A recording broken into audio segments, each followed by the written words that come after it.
What up, y'all? It's your man, Abuamerican. So, I don't know if you guys are interested or not, but I'm just going to talk about my current experience and a comparison between Saarland and Brandenburg. Now, Collect.com, check it out. Abuamerican/shop, check it out.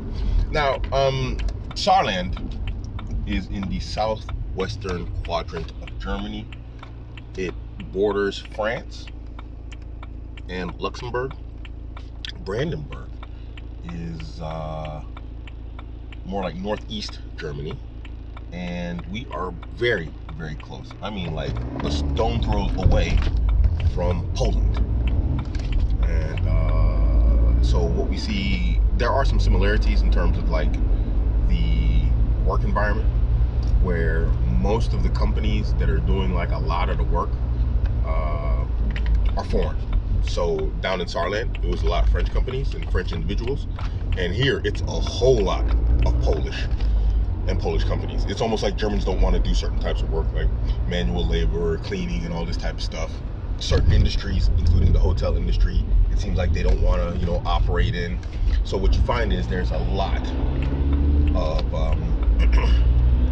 people working in those sectors here. I mean, just in general, it seems like the Polish run this entire sector. Down south, it was more Germans, but you did see a lot of French, and so there's that similarity there.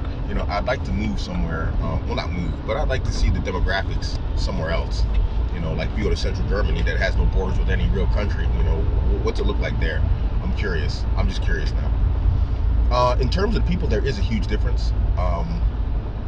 People here are more international. There are more English speakers here than you find in Saarland. In Saarland, you will not find a lot of English speaking people, but here it's like it's the middle language for everybody, because there's so many different nationalities, with Berlin right around the corner, that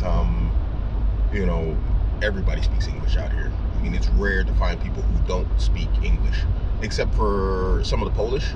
When the closer like if you meet people online or whatever else, or if you meet some of the Polish who come here for work, those guys, they tend to have very rudimentary, very broken English. Still, they speak it, but the closer you get to Poland, the less frequent it is. I don't know, those just seem to be like people who are very what's the word, xenophobic, neophobic, however you say it. They're not really into foreigners and foreign stuff and whatever else. They will speak German, but even then, there are those Poles who come to Germany, work in Germany, and because the dynamic is so skewed towards Polish laborers here, or Arbeitskräfte, workforce, you'll find that those people, they just speak straight Polish. They have their own neighborhoods. They build houses here. You find Germans with absolute Polish names. Just like in Saarland, you'd find some Germans, the closer you get to the French border, with absolutely French names, although they're complete German citizens. Now, in terms of the personalities of the people, I find that the Germans here in this area, they're very cold. I mean, Germans in general are cold. But what you find, when I say cold, it's not even cold, it's argumentative. These people are very combative. I've been in more arguments since I moved to Brandenburg than I've been in arguments in my entire time in Germany, in Saarland. And I was in Saarland like 5 years. So the people here, they're horrible in terms of like their personality. I mean, there's already no sense of customer service. So if you go into a store or whatever else, I mean, yeah, you have like those friendly staff, of course, but then you've got those ones that are just like, ugh. And then the people generally on the street, it's like they're looking for a way to argue with you. So I don't know what that's all about or why. I mean, this is not something I experienced in Saarland. That is better. But just out here, it's just, I don't know. I don't know what it is. Don't ask me. Maybe they're sort of like the Polish and they're not really, foreigner friendly. I don't know. Everybody says that about East Germany, and this is like the eastern part of Germany, although it's not old East Germany. So maybe it has something to do with that. In Saarland, I have to say, one thing that I miss, I don't really miss a whole lot about Saarland, but one thing I do miss is just Corona, man. These people, Saarland, they don't care. They'll say one thing and do something completely different. So what you'll find is is that they'll say it's 2G, and then you can just walk into the store. There won't be a soul checking anything at the door. They won't care. They might ask you if you got a corona test, but really nobody gives a rat's ass what's going on with corona. I mean, the first lockdown, it was Saarland, Baden-Württemberg, and Bavaria that broke the entire national trend. You know, they just outright said, we're not doing it anymore. And the federal government was sort of like, what? You can't do that. And it was like, yeah, watch us. And if you know, basically Baden-Württemberg, Bavaria, they're really the financial backbone of Germany. Saarland is a very production-based area. You know, it's where the steel of Germany is produced. So they have a lot of pull there, even though it is a poor state. So really, not much has changed in that regard. They now say that they're going to follow the rules, but nobody really follows the rules. Nobody just cares. I mean, nobody cares. Out here, it's like these guys, they're just like, no rules, no more rules, and they're just ready to jump right on the bandwagon and just, you know, and just do what they got to do. Probably because we're right next to Berlin, and which is right at the seat of, you know, the government, you know, the seat of authority is like right around the corner. Who knows? Maybe it has something to do with that. But yeah, it kind of sucks here because of that, you know, with the whole corona rules out there. Nobody cares. I mean, nobody cares in Saarland. There ain't nobody trying to lock down nothing. In terms of tourism, I haven't had a chance to do any tourism. I work like an absolute animal right now, so you know, I haven't had a chance to do any tourism. My driving and my traveling has basically been confined to going back and forth to Saarland to take care of business, close down shop in Saarland, you know, move furniture and all that. But from what I'm seeing, this place is amazing. I mean, up here, I don't know why it's different. I mean, geography, it's 7 hours difference. But there are a lot of lakes. There's a lot of rivers. I mean, it's just, the scenery is amazing here, dudes.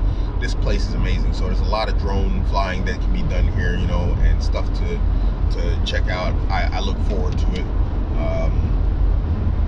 We'll see what happens. Other than that, the cost of living out here, despite there being nothing out here, it's quite high. You know, of course we have, you know, just global inflation taking place everywhere. You know, I mean, inflation is just going crazy no matter where you look. But it's not only that, it's just like the rent is significantly higher. Like right now I'm paying rent, it's like 3 times higher than what I was paying back. It's about 3.2% higher. 3 times or 3.2 times what I used to pay. I mean, there's a lot of money what I pay for rent. I mean, we're just gonna buy a house, because it doesn't make sense to pay this much in rent and not own your own house. So the cost of living is much higher here. Even the shopping, if you're doing like just daily food shopping or whatever else, the cost is quite high. And so it's kind of like, wow, what's going on here? I would say 15 to 20%, if not more. More like 20 to 25% higher. That's significant, guys. You know, if you think about your daily living or whatever else, no, it's not that high. It's about 15 to 20% higher. I'd say 20 to 25% is like, that's really high. It's like a quarter more. No, it's about 15 to 20%, which is still significant if you really think about it. So, yeah.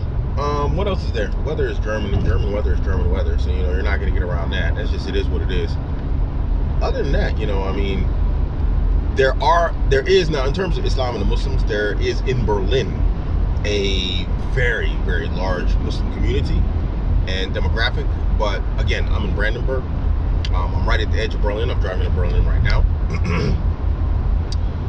So I don't really have a lot of contact to them. It takes almost, even though Berlin's only like 27, 28 kilometers away from me, it takes almost an hour to get into Berlin just because of all the traffic and the distances and everything and the way the Autobahn drives.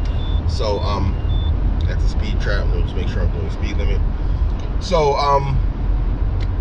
you know, I haven't had a chance to get in contact with that community, you know, but it is on my list of things to do, inshallah. We already know some people in the Muslim community here in Berlin, so you know, it's just a matter of linking up with them in the real world. Everybody in this region is very busy. Saarland guys tend to have like a little bit of time out here. You don't have a life. It's work, handle your business, go home. And I mean, yeah, it's just, it is what it is. You're not going to get around it. So yeah, that's Berlin. You know, I mean, so far. Well, not Berlin, but I mean, I say Berlin, but you know, Brandenburg so far. I mean, I like to say Berlin because it's like we're like right on the edge of Berlin. So, yeah. You know, one thing I want to talk about too, the drivers. While I'm here, the drivers here they suck. I mean, they're horrible. I mean, they're really bad. These are probably some of the worst drivers in Germany. And not only that, they tend to be aggressive to top it off. And it's not the aggression that makes them bad drivers, they're just bad drivers. And then they're aggressive and bad drivers. So I've not seen anything like this before. Maybe because it's like a big city and so you gotta, you know, drive a particular way in order to make it. You can't blame the foreigners on it because I'm looking at the demographics that are driving. It's just everybody. It's the foreigners driving bad. It's the Germans driving bad. Ain't nobody, you know, out here driving reasonably. So I don't know what that is or why, but it is what it is. Shopping. I don't go shopping. I don't know. Maybe I should do some shopping trips when this whole Corona thing, you know, slows down. I'll do some shopping trips and some videos, whatnot. You know, because I am trying to, like I said, you know, do my tech review, travel vlog stuff. So maybe that's worth looking into.